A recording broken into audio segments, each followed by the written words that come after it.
Hello everyone, this is प्रीति। स्वागत है आपका आपके अपने यूट्यूब चैनल लेट्स कम्पीट में। आज हम डिस्कस करेंगे कुछ इंपॉर्टेंट टर्म्स। इंग्लिश पैडागोजी की बहुत ज़्यादा इंपॉर्टेंट वीडियो आपके लिए होने वाली है। डिस्कस करेंगे हम आज फोनीम्स को, मॉर्फीम को, सिंटैक्स को डिस्कस करेंगे और सिमेंटिक्स को डिस्कस करेंगे कि बेसिकली क्या होता है। बहुत सिंपल तरीके से मैं आपको बताऊंगी ताकि आपका कोई भी इस टॉपिक से रिलेटेड आपको कोई भी कन्फ्यूजन ना रहे। अगर आपको वीडियो पसंद आती है तो प्लीज़ वीडियो को ज़्यादा से ज़्यादा लाइक करें और शेयर जरूर करें। चलिए शुरू करते हैं। सबसे पहले डिस्कस करते हैं फोनीम्स को। ये एग्जाम्स में आजकल बहुत ज़्यादा पूछे जाते हैं। फोनीम, सिंटैक्स क्या है, सिमेंटिक्स क्या है, फाइंड आउट करने के लिए भी आते हैं, तो इसके लिए ये ज़रूरी है पढ़ना। चलिए डिस्कस करते हैं सबसे पहले फोनीम्स को। तो फोनीम्स बेसिकली क्या होता है, देखो फोनीम्स होती है smallest unit of sound is called as phonemes. ये आप ध्यान रखेंगे।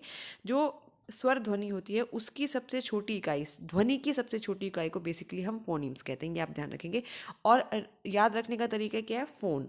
इसमें आता है फ़ोन, फ़ोन से साउंड प्रोड्यूस होता है, तो इसलिए आपको ध्यान रखना है सबसे छोटी इकाई जो ध्वनि की होती है, साउंड की होती है, वो फोनीम्स कहलाती है। जैसे कि अगर मैं एग्जांपल की बात करती हूँ तो एग्जांपल आप देखें, सी एच अगर देखें तो इसको हम च प्रोनाउंस करेंगे, पी एच को फ प्रोनाउंस करेंगे, टी एच को थ प्रोनाउंस करेंगे। तो ये छोटे छोटे जो आपके शब्द के अंदर जो अक्षर होते हैं, बेसिकली जो उनकी ध्वनियाँ निकलती हैं, उसको फोनीम्स कहते हैं।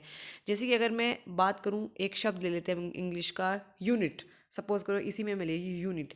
तो ये तो बेसिकली जब आप यूनिट बोलते हो तो ये पूरा साउंड होता है, प्रोड्यूस करता है यूनिट। लेकिन अगर आप इसको तोड़ोगे तो देखो इसमें यू की भी स्वर ध्वनि आती है, स्वर ध्वनि थोड़ी ध्वनि आती है, यू न की भी आती है, ट की भी आती है। तो ये बेसिकली क्या है, अलग अलग फोनीम्स हैं। ठीक है। तो सबसे छोटी इकाई होती है साउंड की, वो हमारी होती है फोनीम्स। अब फोनीम्स कितने तरह के होते हैं, 44 फोनीम्स है अगर हम इंग्लिश में बात करें, जिनको हम फोनेटिक साउंड भी कहते हैं। पूरी डिटेल वीडियो फोनेटिक साउंड के ऊपर है, तो आप प्लेलिस्ट में जाकर के देख सकते हैं। सी टैट की जो प्लेलिस्ट बनी हुई है इंग्लिश पेडागोजी की, वहाँ आप देख सकते हैं। ठीक है। तो 44 हमारे पास फोनीम्स होते हैं, जिसमें हमारे पास 20 वोवल साउंड्स होते हैं और 24 हमारे पास कॉन्सोनेंट साउंड्स होते हैं। ठीक है। तो जो हमारे वोवल साउंड्स होते हैं वो अगेन मोनोफ्थोंग्स एंड डिफ्थोंग्स में डिवाइडेड होते हैं। वो थोड़ा सा डिटेल है, तो आप जो है वीडियो में जाकर के वो देखेंगे। ठीक है। तो फिलहाल तो बस आपको ये ध्यान रखना है कि 44 तरीके के साउंड प्रोड्यूस होते हैं, जिसमें 20 वोवल साउंड प्रोड्यूस होते हैं और 24 हमारे पास कॉन्सोनेंट साउंड्स प्रोड्यूस होते हैं। चलिए, ये तो था फोनीम्स। आप डिस्कस करते हैं मॉर्फीम को। मॉर्फीम बेसिकली क्या होता है, it is the smallest meaningful element of a language which is grammatically relevant. ये आप ध्यान रखेंगे। स्मॉलेस्ट मीनिंगफुल एलिमेंट होता है एक लैंग्वेज के अंदर जो सबसे छोटा शब्द मतलब होता है, जिसका मीनिंग निकलता है कुछ ना कुछ, और इसको फर्दर आप डिवाइड नहीं कर सकते। इस शब्द को आप डिवाइड नहीं कर सकते। अगर आप इसको डिवाइड करेंगे तो इसका कोई मीनिंग नहीं रहेगा। जब मैं आपको एग्जांपल दूंगी तब आपको क्लियरली मॉर्फीम के बारे में समझ में आएगा। देखो, पहले तो उसको समझो, मैंने क्या बोला। Smallest meaningful element in a language is called morpheme. Being the smallest unit, it cannot be divided further. Thus, if morpheme is broken into its constituent, it loses its meaning. जैसे कि एग्जाम्पल देखते हैं। सबसे पहले एक शब्द ले लेते हैं हम, अनयूजुअल। ठीक है। ये मैंने यहाँ पे डैश इसलिए लगाया बिकॉज मुझे आपको कुछ शो करना है। अनयूजुअल, आपने इसको ब्रेक करा, ब्रेक कर सकते हो इसको अन में ब्रेक कर सकते हो, यूएन, और यूजुअल में ब्रेक कर सकते हो। अगर आप गोज लेते हैं दूसरा शब्द, इसको गो में ब्रेक कर सकते हो और ईएस में ब्रेक कर सकते हो। अब देखो, ये दोनों ही मॉर्फीम्स में आएंगे।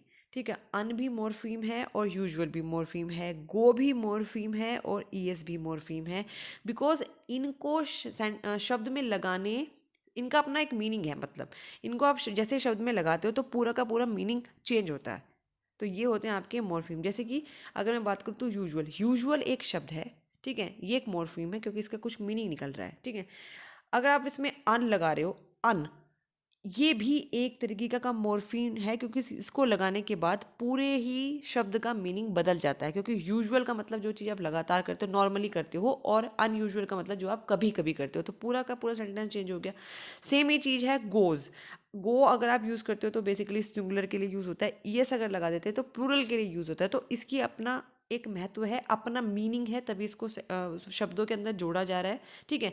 अब इन्होंने ये बोला कि अगर आप मॉर्फीम को और ज़्यादा तोड़ोगे तो उसका बेसिकली कोई मतलब नहीं रहेगा। अगर मैं बोलूँ अन, ठीक है, अन एक मैंने बोला मॉर्फीम है खुद में, तो अगर आप इसको बोलो यू और एन में फर्दर तोड़ दो तो ये अपने आप में इनका कोई मीनिंग नहीं है। तो ये यूजलेस चीज़ है। इसलिए बोला जाता है जो मॉर्फीम है वो स्मॉलेस्ट मीनिंगफुल यूनिट होती है एक लैंग्वेज के अंदर। ये आप ध्यान रखेंगे। अब मैं टाइप्स बताती हूँ मॉर्फीम के, तो थोड़ा सा चीज़ें बिल्कुल क्लियर होंगी। फिर भी अगर आपको कुछ डाउट है तो होता है, मुझे कमेंट सेक्शन में प्लीज़ बताना। और इस वीडियो को प्लीज़ ज़्यादा से ज़्यादा शेयर करें। अगर आपको कोई भी डाउट हो तो मुझे प्लीज़ बताएं। चलिए टाइप 1 देख लेते हैं सबसे पहले। फ्री मॉर्फीम, जिनको हम रूट मॉर्फीम भी कहते हैं। ये बेसिकली क्या है, नाम से पता चलता है फ्री मॉर्फीम मतलब हैज़ इंडिपेंडेंट मीनिंग। ऐसे मॉर्फीम जिनका एक इंडिपेंडेंट मीनिंग होता है, जैसे कि बुक, ये पूरे शब्द ही हो गया बेसिकली। मैन, वुमन, इनके अपने, ये बहुत मीनिंगफुल शब्द हैं, इनके अपने मीनिंग निकलते हैं। इसलिए इस तरीके के जो मॉर्फीम हैं उनको हम फ्री मॉर्फीम कहते हैं, जिसका इंडिपेंडेंट मीनिंग होता है। सेकेंड हमारे पास आते हैं बाउंड मॉर्फीम। बाउंड मॉर्फीम ऐसे होते हैं जिनका खुद से मीनिंग नहीं होता, लेकिन जब आप सेंटेंस में लगा देते हो तो पूरे सेंटेंस, सॉरी, जब आप उसको शब्द के साथ जोड़ देते हो तो पूरे शब्द का मीनिंग चेंज होता है। जैसे कि प्रीफिक्स है, इनफिक्स है, सफिक्स जो आप लगाते हैं एक शब्द के अंदर, मतलब जो कुछ शब्द आप पहले लगाते हो उसको प्रीफिक्स बोलते हैं, इनफिक्स जो बीच में लगाते हैं, सफिक्स जो बाद में लगाते हैं। तो इनको जोड़ने के बाद पूरे शब्द का मीनिंग बदल जाता है, तो उनको हम कहते हैं bound morpheme. These are always annexed to one or more morphemes to form a word। जैसे कि एग्जांपल आप देखो बुकिश, तो बुकिश में बेसिकली हमने क्या किया है, आई एस एच लगा दिया है।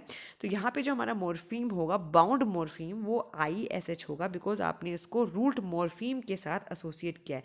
रूट मॉर्फीम आपका बुक है, उसके बाद आपने उसमें बाउंड मॉर्फीम लगाया है, सफिक्स लगाया है आई एस एच, तो इसका पूरा मीनिंग ही बदल गया। ठीक है। इम्पॉसिबल, देखो पॉसिबल अपने आप में एक मॉर्फीम है, इसको बोलेंगे रूट मॉर्फीम, क्योंकि इसका मीनिंग निकलता है। इसमें आप आई एम लगा दो, आई एम ये भी मॉर्फीम है, आई एम इसका भी एक मीनिंग है। ठीक है। अगर आप पॉसिबल के स्टार्टिंग में आई एम लगाते हैं, prefix as a prefix I M लगाते हैं, तो पूरे शब्द का मीनिंग बदल गया। पॉसिबल का उल्टा इम्पॉसिबल। ऐसे सीधे अनवेलकम, अनवेलकम में भी आपने अन लगाया है, यहाँ पे अन बेसिकली क्या है, प्रीफिक्स है, ये भी मॉर्फीम है, वेलकम भी मॉर्फीम है। केयरलेस में आप देखो केयर और लेस, तो आपने क्या करा है, बेसिकली लेस बाद में लगाया, तो ये एक सफिक्स की तरह से यूज़ करा है, तो केयर में आपने लेस जोड़ा तो केयरलेस बन गया। तो ऐसे जो मॉर्फीम्स होते हैं जो रूट मॉर्फीम्स में लगाए जाते हैं उनको हम बाउंड मॉर्फीम्स कहते हैं। तो आई होप आपको मॉर्फीम जो है क्लियर हुआ होगा। चलिए नेक्स्ट हम देख लेते हैं। आपका आता है इसके बाद सिंटैक्स। इंपॉर्टेंट है, देखो सिंटैक्स मैं अगर सिंपल तरीके से आपको बताऊं तो सिंटैक्स बेसिकली होते हैं रूल्स। एक सेंटेंस को बनाने के लिए जो रूल्स फॉलो करे जाते हैं वो सिंटैक्स कहलाते हैं। Syntax is the study of patterns by which words are combined to make sentences. एक करेक्ट सेंटेंसेस, मीनिंगफुल सेंटेंस बनाने के लिए जो रूल फॉलो करे जाते हैं ग्रामर के अंदर, वो आपके सिंटैक्स होते हैं। कि मतलब जैसे कि सब्जेक्ट कैसे आएगा, फिर उसके बाद आपका वर्ब आती है, फिर आपका ऑब्जेक्ट आता है, तो ये एक तरीका होता है सेंटेंस को बनाने का। अगर सेंटेंस इस तरीके से फॉर्म है प्रॉपर तरीके से, तो हम बोलेंगे कि सेंटेंस सिंटैक्टिकली सही है। और ये आता है छांटने के लिए कि क्या ये सेंटेंस जो है सिंटैक्टिकली सही है, ये क्वेश्चन पूछे जाते हैं, या सिमेंटिकली सही है। ठीक है। जैसे कि एग्जांपल देते हैं, राम गोज़ टू स्कूल, तो अगर आप इसको देखो तो प्रॉपर बिल्कुल रूल के हिसाब से बना हुआ है। राम पहले इसमें सब्जेक्ट आया है, उसके बाद आपका वर्ब आया है, उसके बाद ऑब्जेक्ट आया है, तो एक प्रॉपर एक रूल फॉलो करके ये बनाया गया सेंटेंस, तो ये सिंटैक्टिकली सही माना जाएगा। ठीक है। तो आप बोलोगे ये सेंटेंस सिंटैक्टिकली सही है, फाइंड आउट करने के लिए आता है। ठीक है। चलिए नेक्स्ट हमारा आता है सिमेंटिक्स। सिमेंटिक्स होता है basically study of meaning of words and phrases in a sentence.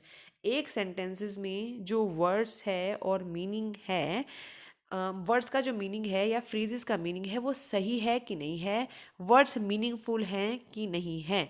जैसे कि एग्जाम्पल से इसको समझते हैं, वैसे आपको समझ नहीं आएगा। एग्जाम्पल देखो उसका, ही ड्राइव्स अ बाईसाइकिल। अब उसने क्या करा है, ये चीज़ लिख दी, मतलब एक सेंटेंस लिख दिया, ही ड्राइव्स अ बाईसाइकिल। तो आपसे पूछा जाएगा कि क्या ये सेंटेंस सिमेंटिकली सही है। तो सिमेंटिकली का मतलब बेसिकली होता है, सिमेंटिकली सही होने का मतलब ये बेसिकली है कि उसमें जो वर्ड यूज़ करे गए हैं उनके मीनिंग क्या सही हैं उस सेंटेंस के लिए।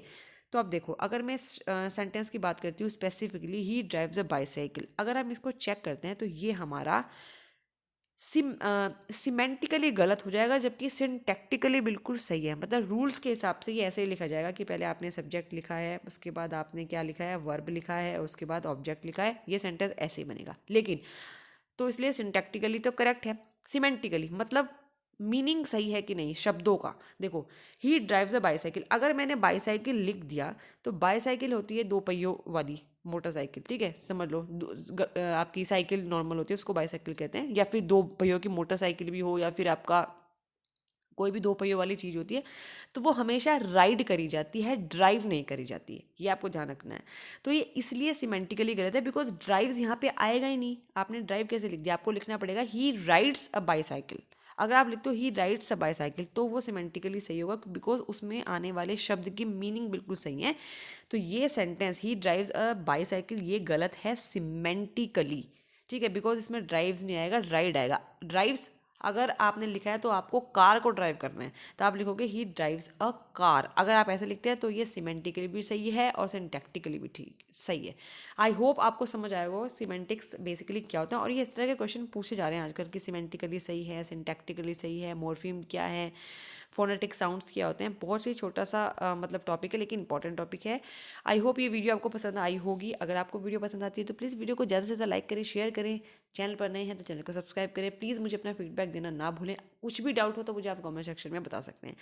चलिए फिलहाल के लिए इतना ही, जल्दी मिलते हैं अगली वीडियो में, तब तक के लिए bye bye and take care and please अपनी तैयारी को जारी रखिएगा। Bye bye.